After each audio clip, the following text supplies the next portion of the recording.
Ayan guys, kain na tayo. Ang rice po namin ay yung Lebanese rice guys. Ayan, meron siyang halong, ano bang tawag nito? Vermicelli.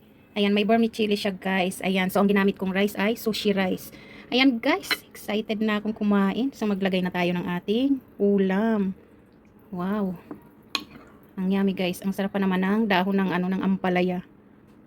Ayan, so kain na tayo. Ayan, yung kay Budots guys. Say hi Budot. Ayan guys, so ito try na natin ito. Mainit na mainit pa guys. Mm. Mm. Yan. Sarap. So ayan guys, kakain na muna kami guys. Ayan guys. Kain. Mm. Sarap. Sarap. Di ba yung mga simpleng ulam sa Pilipinas ang sarap na? Mm.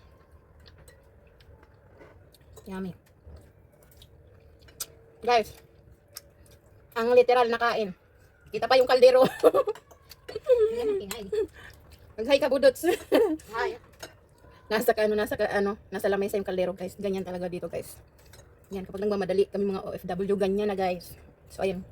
Kain tayo. Mm. Yummy. Mm. Budots. Mm. Kain tayo guys. Manghang. Sarap ng anghang-anghang niya. Pero carry lang. Mm.